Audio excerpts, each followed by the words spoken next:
Ladies and gentlemen, Houston, good morning, good morning, good morning. We are here, we are here. Finally, the first episode of the Still Save Show here on Houston's Inspiration Station, Praise 92.1. We've got an incredible show for you today. One of my very, very good friends. But before we get started, man, this is a momentous occasion.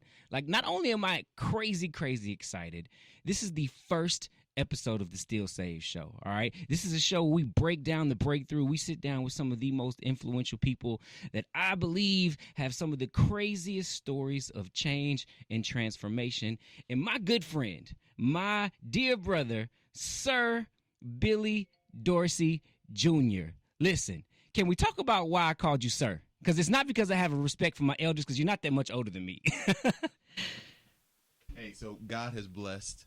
Let me start by saying how proud of you I am, how excited I am to be a part of the first episode of the Still Saved Show with my brother, David Settle. He's calling me sir because as of June 5th of 2022, I have been knighted.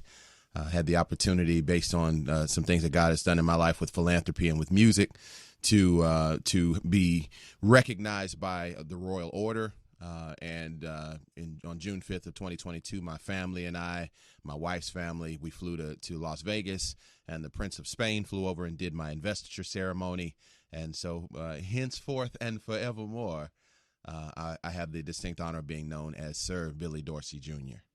Man, listen, we are in the presence of royalty.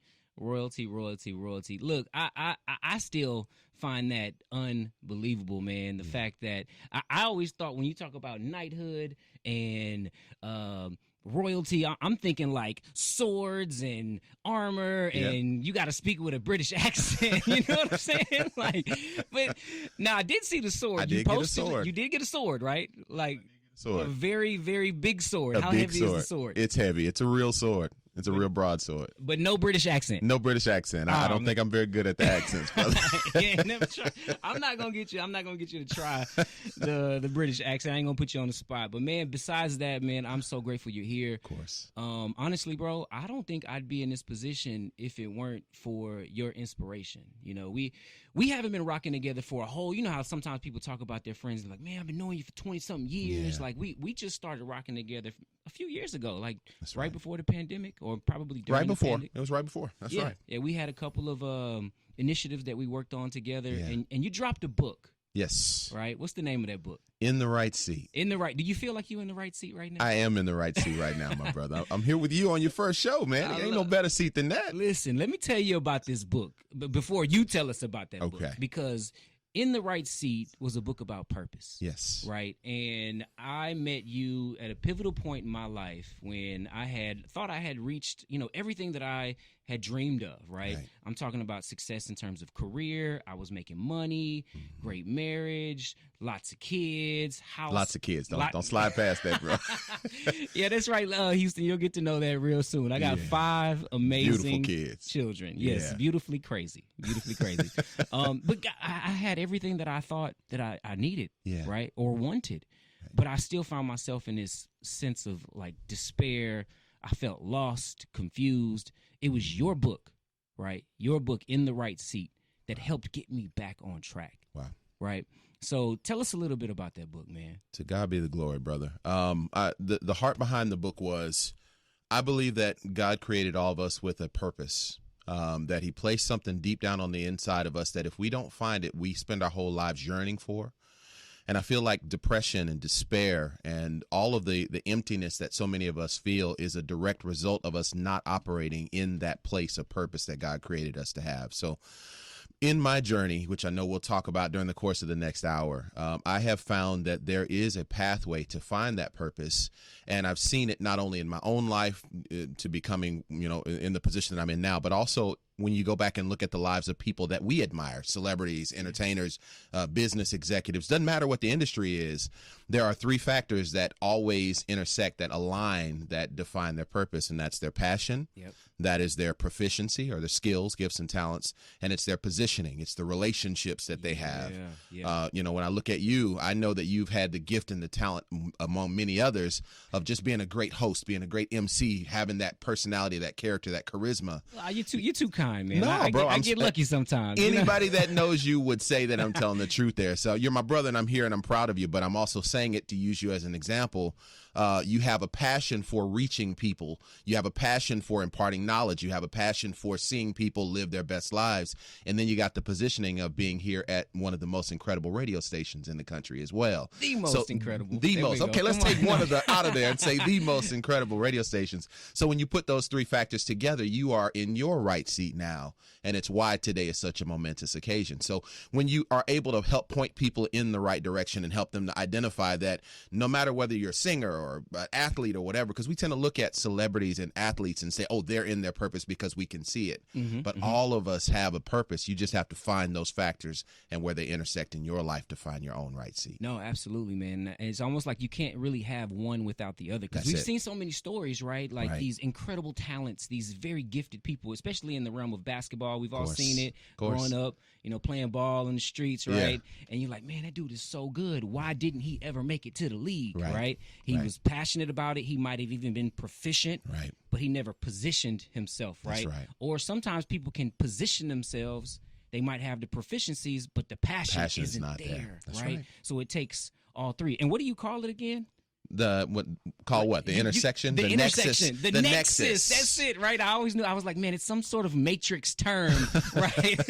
When you're in the nexus. That's right. That's when you know it's like it's you're gelling, right? That's right. It's that moment, the vibe is right, the energy is right. It's like man, it's like you start to glow, right?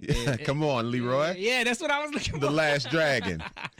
But anyway, man, that again, I can't thank you enough for writing that book. I appreciate you for that, brother. That book really led me out of that place. It gave me the pathway. It gave me a blueprint. I literally studied it. I read it. I dissected it. And I took notes. I was like, what am I passionate about? Yeah. Then I started asking myself, what am I good at? And I did this in my 30s, right? This is something that I did, I guess you call it a midlife crisis, whatever, right? I was writing down, what am I good at? And then I started writing down, okay, well, what circles am I involved in? Where am I already positioned? That's right. Not where do I want to be positioned, right? But where am I currently serving, right? That's my church, local community service initiatives, right? People that I know. And it helped lead me to this point. I love that. Which is something that I'm going to announce later, but we'll get to that. I got you. One thing I forgot to mention, and I do this all the time just to give you a hard time.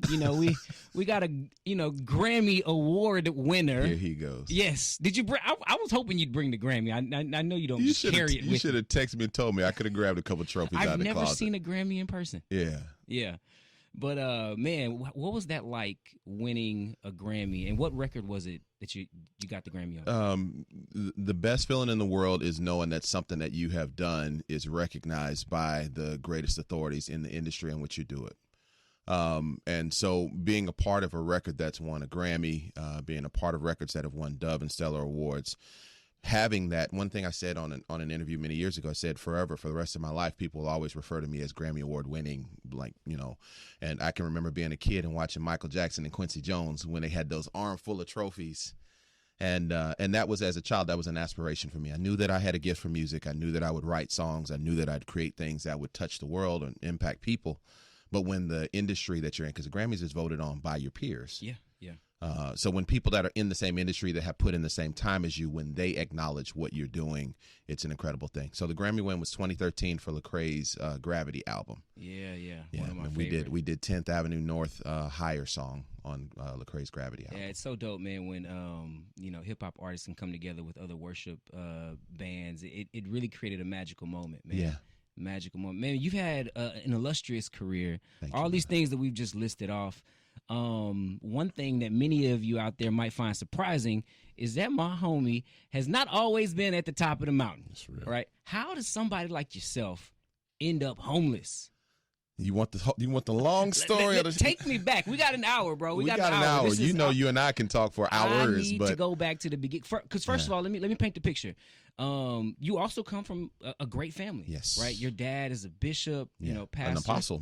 I'm a bishop. My dad's an apostle. There you go. So he's a pillar in the community, right? And so it's not like you have this tragic story. You know what I'm saying? So like, take me back to how somebody like yourself ends up without a home. Gladly. Long story short, my brother, the big thing for me was I signed a record deal. I had the dream. Same thing we're talking about now. When I was a kid, I knew that music was going to be my path. I pursued singing. I pursued songwriting. Very young age, I was singing in the church. Every time somebody would give me a microphone, you couldn't pay me to stop singing then. And got a full music scholarship to Louisiana Tech, started working, singing with my gospel choir, my group. My brother Emmanuel and our older friend Lamont formed a group called Serenity. We thought we were the Young Commission. You know, I was Marvin Sapp. My brother was Mitchell Jones. You know, and so you know we had that type of a group that we put together, and we got discovered while I was 19 years old at Louisiana Tech. We were open for the Mississippi Mass Choir at my college. They came to Louisiana Tech and performed. Their road manager was an A&R for a record label based here in Houston that was with Polygram. I'm gonna tell you how long ago that was. I bet that's a name most listeners have not heard in many years. But so we were performing at our college. They heard us and said, "We got to sign you guys. Y'all are the future of gospel." That was their thought of us then. They sold you the dream. They sold us a dream, and I think they believed it too.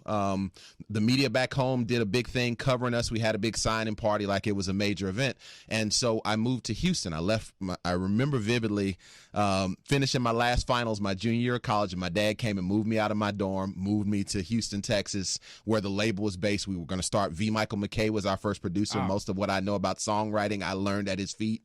And so we came to Houston, started working on that first album. And Dave, they tried to replace my older friend that was in the group with us. His name's Lamont Scott, because he was married. He had a family. He had a home. He had a career in Shreveport, where we're from. My brother and I we were teenagers. We didn't have a family. We didn't have any of those things. So they wanted a group. We could go where they wanted. But at 19, with loyalty, you ain't understanding you're replacing him for a business reason. It's no, we were a group. We came together. We worked together. You heard us as a group and signed us as a group. If he doesn't stay, I'm not singing. And they froze our contract out. Ouch. So that's how I ended up homeless, because I didn't have any family here. The one family member that I had, her name was Margaret Ruth James. She was my great aunt. She lived here, and my brother and I moved in with her. She died of cancer that same year. So I had no family here, and instead of me going back home, you mentioned my family. Their door was always open, but my pride kept me from going back. Ooh. Keep in mind, I said the media at home covered it. We were like local celebrities. Anytime there was a concert or something happening in Shreveport, where I'm from, we were the ones that they would call to come open the concert. We were the ones that they would say, "Oh, they're next. They're about to do it." So imagine going through all that, signing a big record deal. The newspapers covered all those things, and then you lose that deal and have to come home. I wasn't going to go home that way. And I have two younger brothers. I'm the oldest. So as a brother, you understand the last thing you want to do is show your little brothers that if life gets hard, you can turn tail and run home to mom and dad. No, we're going to figure it out. So I suffered as a result of that. Like, you know my story. Like, I lost teeth, you know, from being homeless. Like, and I can afford to fix them now, but it's my testimony. When we talk about Jesus after he was resurrected, what was the first thing he did with the disciples?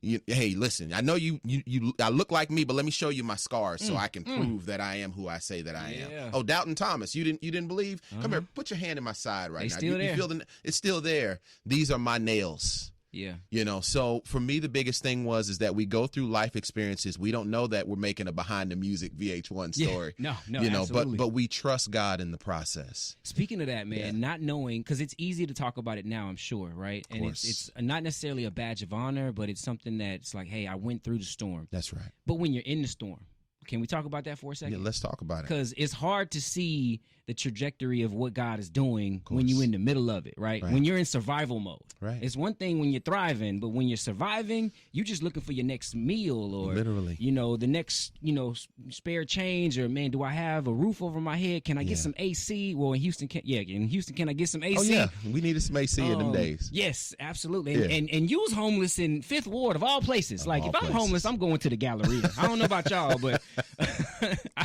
you might get a few dollars if you're asking for something at the gallery. You know, they got free food at some of the hotels in the morning. You can just kind of like, I didn't know that. I would have been in the Galleria. Look, man, I'm not saying I would have been a good homeless person, but I'd have figured it out. needless to say, when you were in that moment, Yeah. like, what was your mindset like? Bro, I went through severe depression. I cried myself to sleep. I have never been suicidal in my life. I went through suicidal thoughts during that time. I love to honor the people that were there for me. I had some friends of mine that loved me through that. My brother Jay Tell, who I believe you've had the pleasure of meeting. Yep. His cousin Courtney.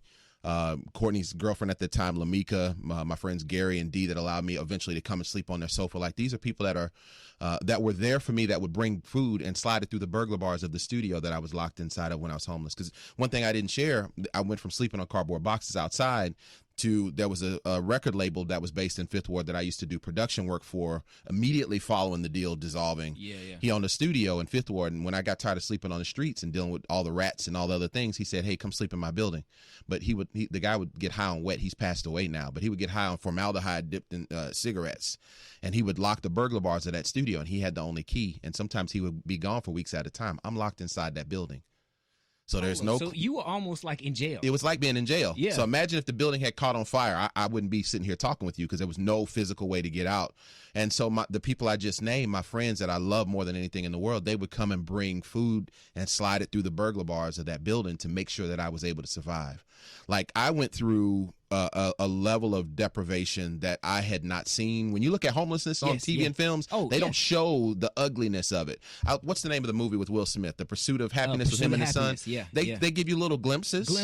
But it's a whole. Imagine that being your entire reality, day in and day out, bro. If it wasn't for God, I wouldn't have made it through that at all. For God and for those people that I named that I love dearly, I wouldn't have made it through that. Yeah. No, absolutely. Yeah. Absolutely, man. And coming out of, so talk to me a little bit as you progressed, right? You had people that kind of help you out, pass your food through the burglar bars, sleep on the sofa. Was there a plan in place as you were like, hey, man, I can't do this much longer, right? Like, what did you begin to formulate a plan? Were you just reaching for scraps? Like, talk to me. How did you really like pull yourself out? And I know it's a loaded question. It's okay, but let's take it by step. I got you. There was a night that happened that people that know my story have heard me share before, where my friends that I just named, I believe it was Jay Tell, Smoke, and Lamika, Courtney and Lamika, had just brought some food from Fiesta. I still remember the Fiesta bag, caramel popcorn, the lunch meats, and all the things they brought for me. And I remember thinking I'm gonna be all right for a little bit longer, because once you've been homeless, you know how to ration your food. You can lolook at it and know how long you can last on it before things go bad. Like, you can do that. You ain't got to be homeless. You just got to have 5 kids. I do. I'm sorry. But so I got the food from my friends. I had this particular night. One of my friends named Dave had brought me a sleeping bag so I could zip up, because there was no heat in this building. This was the winter of 2001. This is right after the towers fell, Dave.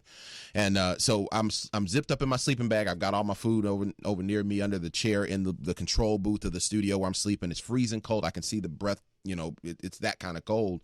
And I woke up in the middle of the night in the darkness to the sound of rats eating that food. And that, when I talk about being suicidal, that was the moment I was like, I can't do this anymore. There was a pistol in the front desk in the studio. Like, I was ready to end it that night. And I cried out to God and I said, God, why am I going through this? And as clearly as you can hear my voice, God spoke back to me and he said, I want you to pay attention to every detail of what you're going through, because one day I'm going to take your trials and I'm going to make them your testimony. God said, one day you're going to win Stellar Awards, you're going to win Dove Awards, you're going to win Grammy Awards, you're going to have #1 albums, and the world will know your name, but it will not be for your glory. It's going to be for my glory. And he was gone. That kept me from killing myself that night in that studio, Dave. Yeah. And the next day I reached out to Gary and Dee and I said, hey, man, the next time this guy opens these burglar bars, can I just come sleep on your sofa? I'll figure it out, but I can't be here anymore, because now I have a purpose. Now I understand that this is not just some situation I'm going through, but that God is actually going to use this for his glory. Gary and Dee allowed me to come. They had 2 little boys at the time. They allowed me to come and sleep on. They had a bunk bed for their sons. One of them went and got into bed with them, and they let me have that bottom bunk. I got a job at a collection agency out in Greenspoint. They lived off I-10 and Federal, so every morning I had to get up and catch buses from I-10 and Federal. Buses. Multiples. Let's add that S. Multiples. Put the S's on that thing. From I-10 and Federal to downtown to Greenspoint every day, and I used the money I earned from that collection agency to build a studio in my apartment. How long did that take? Man, I was homeless almost a year total. A year total. So a year from the time I was on the streets to start to being in an apartment putting together like a little studio. Right. And Jay Tell and myself, and we had another brother named Maestro, that we formed a team called Lifeline. We started writing and producing music for everybody. I would go to that job all day, be in the studio all night with my brothers creating music. The music we did got discovered on a website called PMP Worldwide, which is where record labels and A&Rs could go to listen to music. They would list all the artists that were working. It's like a looking list today. This is before IG, I assume. It's before IG. Yeah, maybe way before IG. Don't date me on here, man. Don't date me on here. Sir, I already said Billy polygrams. I'm already dating myself. But PMP Worldwide, the owner of the studio that we were working out of outside of my own space, his name's Copilot. I want to honor him as well. He paid for us to get on that site. And so, like, if Lil Wayne's looking for stuff, or in the gospel world, Kiara Sheard or whoever, you can submit as a creative your music, and then the labels and A&Rs can go into those submissions and listen to the work. And you pay for that access. A guy named Nick Vello that worked for Beluga Heights, which is J.R. wrote him. He did Rihanna's SOS. He was dating Britney Spears at the time. He's a megastar in the pop. Jason Derulo and Sean Kingston are his artists. He discovered them. So all their early music, he produced it so people know who he is. His A&R, Nick Vello, was in their back office at Beluga Heights in Beverly Hills. I'm just coming out of being homeless, and found our music on the internet. And I still have the email now where he said, hey, love your music, let's build.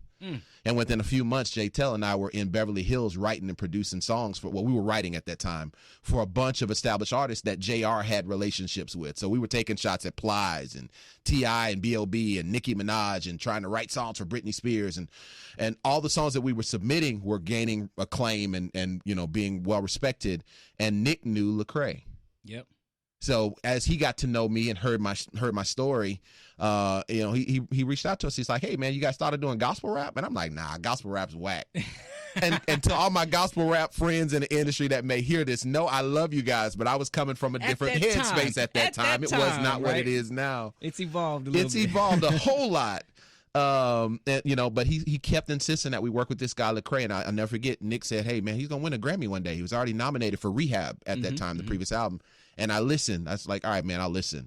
And he sent us that song Background with Andy Mineo when he was going by, what was his name? Light something. I can't remember what his name was. C-Light, before he changed it to, went by his real name. And it blew me away. And I remember Jay Tell and I went to go, I don't know if you guys know who Cheese, John Williams is, who produced that's my big brother. So we got to go sit down at his house in Dallas and just work on music. And I was still working at that same call center, same collection agency, and I'll never forget getting a call from Cheese January of the next year saying, hey, go to iTunes, you got the #1 record in the country. Ooh, bro, I yelled. I'm sitting at my desk, and I'm in a corporate office. I'm buttoned up, and I'm pursuing my dream by night, and I yell. I didn't know how else to respond in that moment. And I remember all the executives and all my coworkers coming and looking around like, why is Billy yelling in the office? This is not a place for yelling. This is not appropriate. This is not appropriate behavior.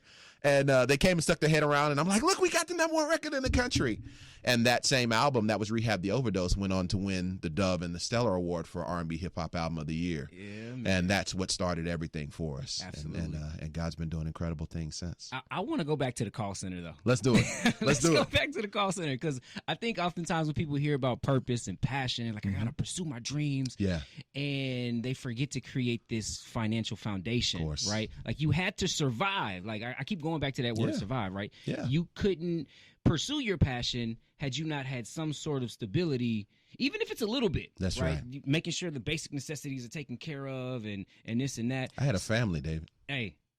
I had a family, and the Bible says if a man doesn't work, he doesn't eat. So you're working, right, for a call center, right, and still recording tracks and writing songs, traveling. How did that go with your supervisors? With the supervisor, bro, let me tell you. So actually, true story, Rehab the Overdose, when we the Stellar we won first, the Dove came later. So the Dove Awards, I had approved vacation time to go to Atlanta to the Fox Theater for the Dove Awards. Yeah. I took that whole week off, paid time off to go to Atlanta for the Dove Awards. I'm there with Lecrae, with the team. The award wins. I come back. I work the whole next week. They know that we won this award, and I was posting on social media, but it wasn't what it is today. Yeah. I get called in the office that Friday of the next week. I work the whole week. Monday I work, go to the studio. Tuesday, go to work, go to the studio, so on and so forth. Friday at lunchtime, the vice president of the company, who was my immediate supervisor, calls me in his office. And if you've ever worked in corporate America, You know, when they say come in and shut the door, this is not going to be a conversation you would necessarily have planned on having that day. Take a seat. Yeah, take a seat. That wasn't the right seat. That was not the right seat at that time. But it was the positioning that God had me in that moment. And so he sits me down and he says, Billy, we Googled you. You're everywhere. And he turns his computer screen around at his desk, and there's a picture of me on the front cover of Soul Informer magazine, from homeless to Dove winner. I didn't even know that was happening. But I'd shared my story with, on the red carpet after you share your story. Somebody had done a cover story on me going from homeless to, at that time, a Dove winner. And he said, hey, we knew that when you came, this was your dream. You'd communicated that. But now it's actually happening for you. So we love you. We're proud of you, but we're going to have to let you go.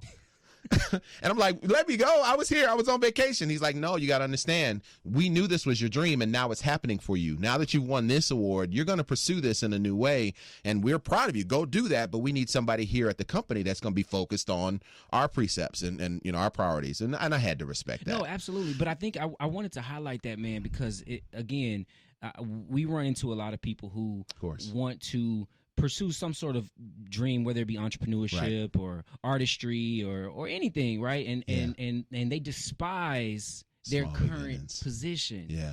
And I think that's the quickest way to get your passion or your purpose blocked. That's right. And what I'm hearing, you're saying you were faithful over a few before he made you ruler over much. Mr. Sir Billy Dorsey Jr. Come on, preacher. Right? Hey, listen, man. And you took care of business until you essentially were promoted. That's They right. didn't fire you. They promoted me. you. The album we started the day after I got fired was Gravity. Let's go. So if you're talking about God's promotion and man's rejection leading to God's promotion, if they had not fired me then, Jay Tell and I did 13 songs with our team to land the one that ended up on the Grammy-winning album. If I'd still been working full-time at that job, we would not have had the time to submit all of that music, write it, produce it, go get the artists that were part of it. We would not have been able to commit what it took to land on that record if I had still been working that job. So God allowed me to I worked at that job for 7 years. There were windows of time in between that we were building our name. So everything, this wasn't like it didn't happen quick. No, this wasn't a few months. After we got discovered, we worked for years building, going to jobs, going to the studio all day. Our marriages suffered. My first marriage ended in a divorce. My brother's first marriage ended in a divorce. We pursued what God had placed in front of us. And this opportunity that he brought along later on came in the fullness of time. In the fullness. So to your point, if we hadn't worked, we would not have been able to sustain ourselves long enough to get to that opportunity. And see, people make the mistake of thinking that because I have my eyes on this faraway vision, that God doesn't care about where I am now. But the scripture says that we are supposed to work as unto the Lord.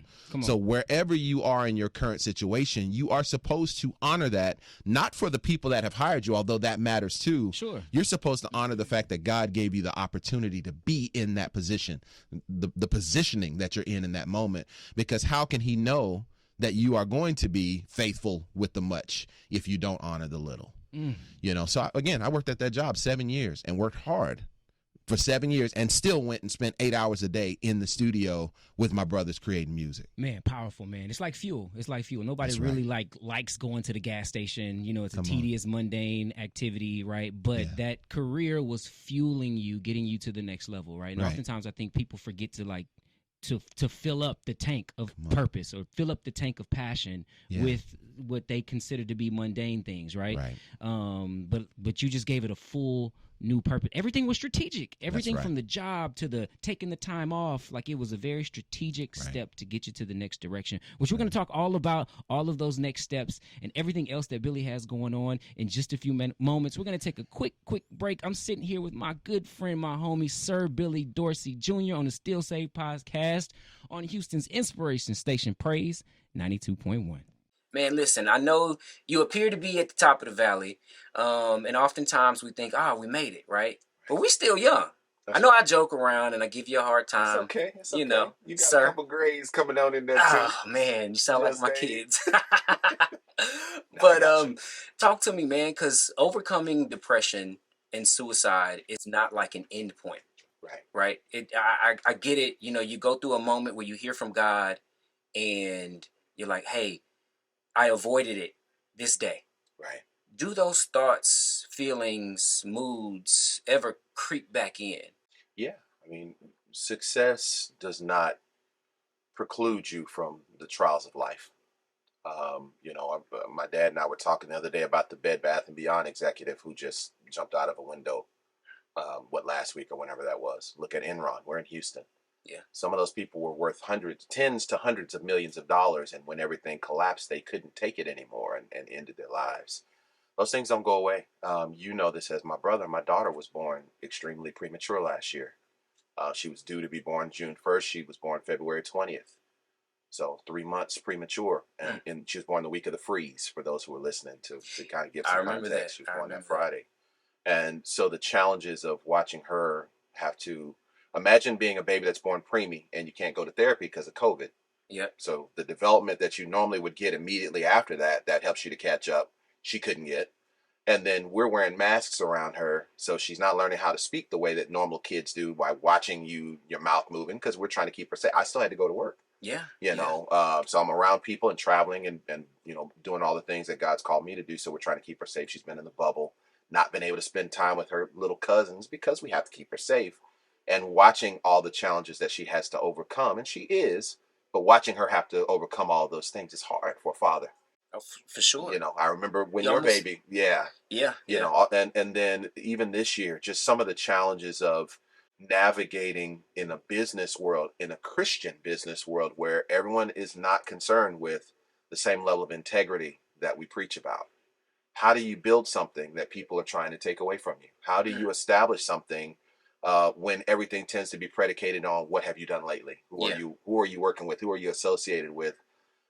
Rather than what has God placed on the inside of you. Like, this is a place here at the station where they honor that. That's why God's creating the opportunity for you. But the world isn't like that, and unfortunately, the Christian world isn't always that way. Sometimes it can be worse. It can be, and I didn't want to say that, but that's the truth. Sometimes. So along the journey, there have been moments. If my wife was here, she would tell you I went through a really dark period even earlier this year with everything that we're talking about, leading right up to the investiture, to my knighthood ceremony. Went through a lot of challenges this year, man. And so trying to keep a positive. The hardest part is that men, we talk to each other, but men don't often talk about what they go through. We carry it. Right. So I listen to my wife and her mom, or my wife and her sisters, and how they can talk to each other and pour their hearts out and laugh and cry and do all that. So they're able to get through things. We'll text back and forth. Hey, man, I'm praying for you. Yeah, we do. Hey, bro, I'm praying for you. I'm here if you need me. And that's the end of the convo. Well, what about when your heart's broken? Yeah. What about when you don't know which way to turn? And everyone is not blessed with brotherhood that allows those opportunities.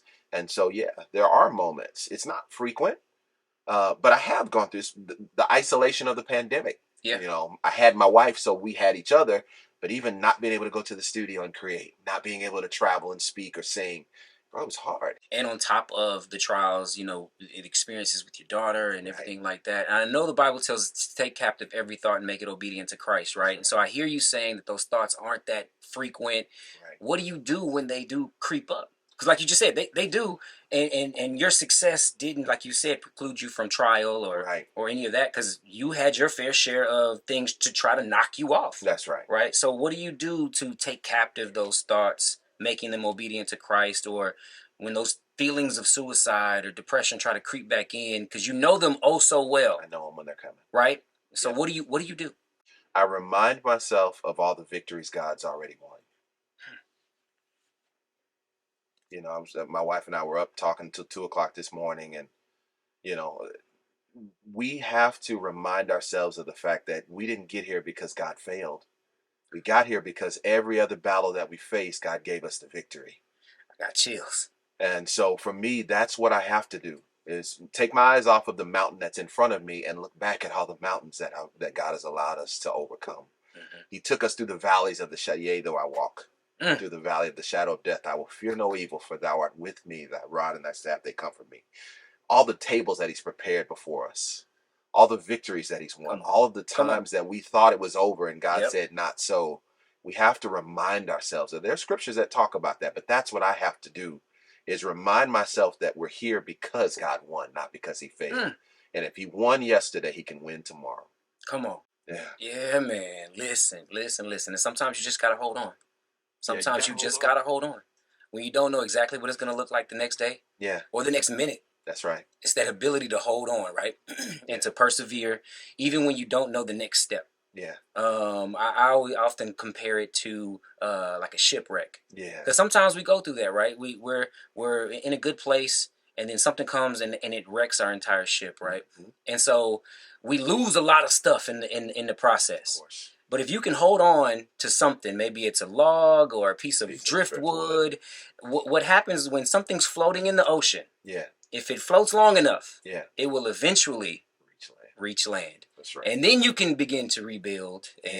And so I've learned that, man, going through my own valleys and my own darknesses, that although it may be dark for now, but joy comes in the morning. Come on. Right? Weeping may endure for a night, but joy comes in the morning. What's the expression? I don't know what tomorrow holds, but I know who holds tomorrow. That's it.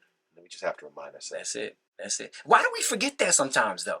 Because if I'm just being honest, like look, sometimes we get to a point to where, we have a great day at church, or we've been in the Word, and we're serving, we're doing all these great things. Yeah. Why is it so easy to forget and so hard to sometimes remind ourselves that, man, Yeah.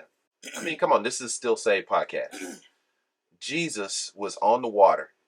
Peter was walking out of the boat directly to Jesus. Jesus was right in front of him physically. Like this, probably like we are right now. And Peter still took his eyes off of Jesus and started looking at the wind and the waves.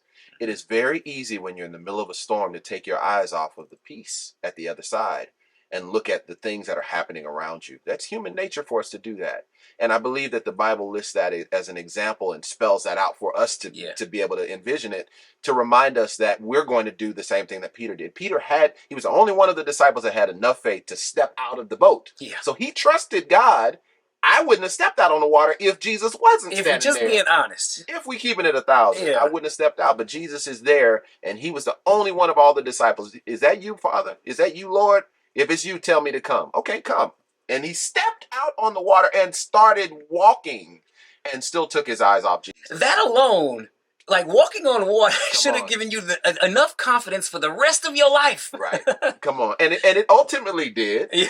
But in that moment, even in the midst of him walking by faith, to your question, the wind and the waves still get in the way. And it's easy for us to be distracted by it. And when we're husbands and fathers and we're trying to be strong for the people that we love that are depending on us, we can't show weakness. We can't. It feels that way. It does. Because if we break down, everything falls. And so it's so important to give ourselves grace to know that if Peter was in front of Jesus and still got distracted by the wind and the waves, so too will we. And it's important for us to remind ourselves that Jesus is still standing right there. We just have to take our eyes eventually off of what's happening around us and know that just as he reached down and grabbed Peter, he'll do the same thing for us. Ooh, man. So, given your background, you have now become a champion here in the city of Houston for homelessness and eradicating homelessness. You partnered up with the Salvation Army to do some remarkable things. Tell me a little bit about that and some of the work that you're doing now with the Salvation Army and some of the impact that you're having here in the city. Gladly. So in 2019, myself, my brother Jay Tell, Deborah Duncan, and the leaders from the Salvation Army that were present at that time, that leadership has since rotated out. We had the opportunity to go to the Jones family residence, which is where they house homeless women and homeless families. And we heard them share their stories of how the Salvation Army helped them to overcome homelessness and to get through that situation. One of the ladies, she and her husband ended up homeless because she had a car accident that damaged her back. Her husband had just started a job. He had to leave his job to take care of her. They ended up homeless with their 2 kids. Salvation Army took them in, gave them not only a place to live, but also helped them to get their finances together, taught them how to budget, helped her to get back in school. Now she works for NASA. Like, they've got those kind of incredible stories. And so what we did, those Billy Dorsey kind of stories. Man, those God did it again. Let's go. There we go. That's what I'm looking for. And so we listened to some of those families share their stories, and then we had the opportunity to create a project called The Safest Place, where we wrote songs based on their stories. The title, The Safest Place, comes from the mother that works now for NASA. She's a NASA engineer. That she said, when my family and I were falling apart, all we needed was a safe place to fall apart. And so immediately I started typing in my phone, and she's crying and sharing the story. She's probably like, oh my God, he doesn't care about what I'm saying. She's like, do you need to get that? I'm like, no. I'm writing song ideas based on what you're saying. Please keep talking. And we created a music project. You remember Jay Renee that passed away in a car accident a year ago? Yeah. Jay Renee sang that song. Yeah, She yeah. blessed us with her gift. Shout out to her mom Lindsay and to Dada, her manager and friend that allowed her to be a part of that with us. We brought artists from across Houston, Nina Sims and some other talented artists to sing the songs based on these families. And we created a project, and then we created an NFT. So it's got 10,000 pieces of art because we know Salvation Army already does so much good. Their catchphrase is doing the most good. That's what they do. But so many people think of them as only disaster relief. Like there's Hurricane Ian. We know that they're there helping right now, but they do so much more. And we wanted to use our platform to help shine a light on that. So it's the music project. It's an art project. And then we just finished producing our first documentary. That'll come out November 10th. November 10th. With those same families sharing their story in the creation of the project. It's already brought in more than $3 million. And it's already helped to house 950 families. That's families that were homeless. I'm not talking about shelter them. I'm talking about put them in homes for themselves. 950 families that this project has already helped. And we haven't even done the official launch. Well, it was yesterday. So I am excited about that because I believe that if God allows you an opportunity and a platform, that you have a responsibility to use that to impact the lives of other people. And I get to do that with the Salvation Army. Man, how does that make you feel? But before you answer, how does that make you feel knowing that you were once in need of a safe place? Yeah. You were in probably one of the most dangerous places, being locked in. It wasn't even, I think it's even more dangerous than prison, honestly, because you couldn't get out. Yeah. And now, going to helping 900 plus families, raising over $3 million, the work that God has allowed you to do, how does that make you feel? I shed a lot of happy tears. Yeah. I like God said, one day the world would know my name. He told me that when I was homeless, when I was suicidal, when I was at my lowest point, that one day the world would know my name, but it wouldn't be for my glory. It was going to be for his. What he's doing right now through this project is all for his glory. It's blessing people that don't ever have to know who Billy Dorsey is, but it's giving them hope that God saw them, that even though they're Peter walking and drowning, that he's going to reach down and grab them too. And if I do nothing else in my life, the fulfillment that comes from knowing that we're helping these people and transforming their lives. I get to meet those families and see their kids running in their yards. And, part of the documentary, we go to their homes and go to see them. Yeah. Bro, it's the best. Man, I can't wait to watch it, man. I can't wait to watch it. Yeah. You got documentaries, you got the book. You've been a producer, writer. Yeah. you kind of alluded to being able to sing earlier on. Are you gonna take advantage of the vocal abilities at some point? Like, you are one of the few people that know this. My wife obviously knows it. I have a meeting with Monarch Music with my friends Omega George and Darnell and Gina over at it was E1 for those listening, but it's Monarch Music now. October 18th, I'll be there. The double words of the 18th. We are going to do another Billy Dorsey album. So that's going to happen now. We're starting that process. And I'll share for those listening, my focus in this one isn't to sing as much as my marathon or my other records I did. This one, I actually want it to be something. I'll share what parts of the vision I can share publicly, and we can talk offline about the rest. But I feel like with gospel music, the legends are overlooked. Yeah.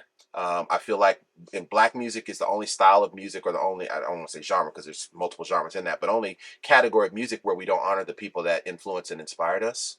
And I want this record to be something that combines the people that inspired us, that are still living, that are still vibrant, still gifted and have it, with the artists they inspired. So the project is, I don't know if this is the title, but the idea is Evolution of Gospel. So I want to be more of a DJ Khaled. You saw my post with DJ Khaled I saw that. Day. I want to be more of a cheerleader for the talent. I'll write and produce the songs. I want to base music on songs that are legendary songs of yesteryear, but create new music. So imagine if John P. Key and Zaccardi, obviously Zaccardi was heavily inspired by John P. Key. Absolutely. Imagine putting them on a song together that references John P. Key's legacy musically, but it is a forward-thinking sonically production where you get to hear the new version of John P. Key, which is Zaccardi, and the legendary, iconic artist that John P. Key is. Like, imagine a project where it's that type of thing. Listen, you might have just spoke that into existence. I don't see, so Cardi wouldn't mind. No, Cardi wouldn't mind. If you could pull the strings with Unc, And he signed to Monarch Music. Listen, we might be able to make something happen. It brings back to memory. I know you probably see what Tim Bowman does, where he honors the one he just did with Israel Houghton, though. Yeah. Phenomenal. Exact same type of thing. That catalog, I didn't even realize the catalog of music Israel has. Like, I cried the whole way through. Yeah. Because each one of those songs has had there's a moment in my life that I can go back to where I shed a tear, where I worshiped, where I cried, where I praised, and I'm here for it. Yeah, the DJ Khaled of gospel music sits right here. I mean, that's the best way. That's the best way to describe it. That is the next chapter for me, and I'm excited about it. I've been praying about it. God gave me that vision a while ago. I had a call with E1 or with Monarch Music a week or two ago, and I got the green light to head down there. So I'll be speaking to the next generation of songwriters at the Dub Awards during that week, and then we're going to start the conversations for the record. So I want to see that happen at some point next year, and I want to pull in all of the legends. Yeah. And my father-in-law is Bo Williams. Bo, he's still one of the greatest singers in the world. What? But he's inspired so many people. How do we create something where the people he inspired and he get to do something musically together that showcases his legacy, but also showcases how they've taken it to places that he didn't? Yeah. Musically, what does that sound like? I'm excited. So without revealing anything about the album, right? Give me 2 of some of the people that you would love to honor. On the record? Just in general. Let's just say like they're not on the record, because I know you don't want to disclose what's going on, but just in your personal journey throughout your life, two artists that have heavily influenced you. Heavily influenced me in gospel music. Yes, in gospel music. Fred Hammond is definitely number 1 on that list. I got the opportunity to talk with him when I was actually a host for a radio station at the Stellar Awards, and it's got to be 7 or 8 years ago now. And I got to tell him how much he meant to me. When I was a kid growing up, commissioned was everything to me. Like, I learned how to do runs, singing along with him and Marvin. I learned vocal arrangements. I learned how to write songs that make you feel. I learned that a lot of those songs came from conversation and the right based on it. Like, my approach to music and what my ear tells me is good was shaped by Jodeci and by commission, if I'm going to keep it 1,000. And Jodeci is out of the church, too, so it's the same thing. So Fred Hammond, for sure, although he's definitely been celebrated, I feel like the young... My kids don't listen to him. Right. But they listen to Jonathan McReynolds. Sure. They'll listen to Ty Tribbett, but, and Kirk is still relevant. He goes beyond generations. But so definitely Fred Hammond. And I'll tell you another name that people wouldn't think of, Vanessa Bell Armstrong. Okay. How many female singers, female and male, but certainly female singers, were inspired by her vocal approach, yet we don't publicly celebrate her today as the icon and vocal beast that she is. Kim Burrell is a branch off of her tree. Now, Kim is a giant in her own right, but that dynamic, melismatic, riff-heavy style of vocal, Vanessa Bell was doing that when I was really little. Yeah. Why is she not celebrated? And who are her descendants musically that we can combine? That can kind of carry the torch. That's just 2. I've got a whole list. I know you do. Yeah. Look, listen, I can't wait to check out the album. It's going to be incredible. I can't wait to check out the album. Yeah. Before we go, we got a few more minutes. I want to do 2 more things. All right. One is I want to honor you. I know I did it early on in the show, because like I said, here at the Still Safe Show, we love to break down the breakthrough. I invite people that I believe have some of the most transformative stories on the planet, and you have just demonstrated that. But I want to honor you because, again, your book, and not just your book, but the phone calls that you answered, right? And the text messages that you respond to helped me climb out of a very dark, scary place. The book gave me a blueprint for how to navigate the valley and the storm. And I'm super grateful. I want to tell you that publicly. I know I've said that to you privately, but I want to tell you in front of everybody how grateful I am for you. And thank you for writing that book. Because I don't know if I would have been here had it not been for that. I appreciate that, bro. And the many conversations led me to write my own book. Come on. Actually, I had already written it. You told me. I had already written it, and it was by reading your book, I began to read my book. Wow. And I was like, hey, man. And I began to read it, not to edit it, not to proofread it, not to, all that stuff that we do as authors. Of course. But to dig for hope, for healing, and to see if it really works. Right. And it did. So we decided to republish it.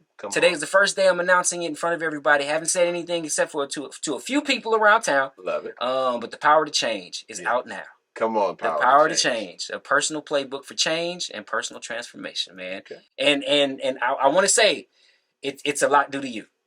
And I'm very, very grateful. Glory, my brother. So, with that being said, all right, one more order of business before we leave. Okay. Let's just say you walk out of the studio right onto your next thing, and you happen to bump into somebody who appears to be in a similar position that you were in many years ago. Maybe it's a young man. He appears to be homeless. He shares that with you, down on his luck, and doesn't know where his next meal is coming from. No family. What are some words of encouragement or advice that you would leave him before you walk away? Without getting into any Christianese or any platitudes, the first advice that I would give to that young man is, you can't think if you're hungry. You can't create, you can't aspire until you take care of the things that are fundamental, that are foundational. Go work somewhere. There are opportunities for you to get on your feet somewhere, bro. The parts of the story that we don't have time to share, I got a job at Burger King. I did whatever I had to do, scrubbing toilets. Like, you do get the ground under your feet again first, and build from there. And the next thing I would say to that person is, once you've got that, what's the hierarchy of needs? Maslow's hierarchy of needs. Exactly. Take care of the foundational aspects of your hierarchy of needs first, because you can't think dreams and vision until you take care of, I need a place to sleep and food to eat. Salvation Army is there if you need help there. So there are opportunities and resources there. The next thing I would say to you is, look back into your childhood at the things that you've forgotten that give you talents and make you great. Because the seeds are always there. I don't know how much time we have, but I want to be mindful of that. Nah, we got 6 minutes, man. You good. Bishop T.D. Jakes preaches a message with him and Stephen Furtick that transformed. It was in alignment with what I was already doing, but his presentation of it transformed my life. And he talked about in that hour-long talk, for those of you listening, find it on YouTube. It is incredible, where he starts talking about planting seeds. And he's talking about one of his grandchildren and how the grandchild was running around the church and saying, "Granddad, I can turn the lights on," and "Granddad, I can help, and let's take a photo." And I don't want to be in the picture. I want to help organize it. I don't want to be in the photo. I just want to hold the light. And he's talking about how all of those things, watching in his grandchild, he can see that those are seeds. Put that baby in some administrative and managerial and leadership courses, because he's seeing those things as a young age in his grandchild. We get away from all of the things because life beats them out of us. Life is designed to make you acclimate and assimilate into what is accepted, rather than stand out with the things that make you unique. Go back in your childhood to the things that gave you joy, to the things that people might have said at some point, "Hey, you're really good at that. You actually got a talent at that." See if there's something there that can become the basis of your passion and your proficiency, and start to establish something that's authentic. Stop looking at social media. Stop looking at the people around you. Stop looking at where other people have found success, because that's their journey. You have a road and a path that is unique to you, that is unique to what God has placed on the inside of you, your life experiences, all of those things, that if you can find the core of that, the seeds, to Bishop Jake's example of that, that's going to bring forth the tree that yields the fruit that transforms not only your life, but the life of everyone around you. So first, get your foundation right. And then the second thing is as you're starting to think of your dreams and your aspirations, look back throughout your life at the things that are unique to you that you can build upon to build your future. Man, you heard it here first. Appreciate Billy Dorsey. Sir Billy Dorsey. Sir. Man, thank you, man. Of course, bro. Thank you so much for always being there for me, for coming out and kicking it with us. Yeah. Guys, Houston, thank y'all so much for tuning in. That's a wrap today. Don't forget to check out the Salvation Army. We got so many more projects coming.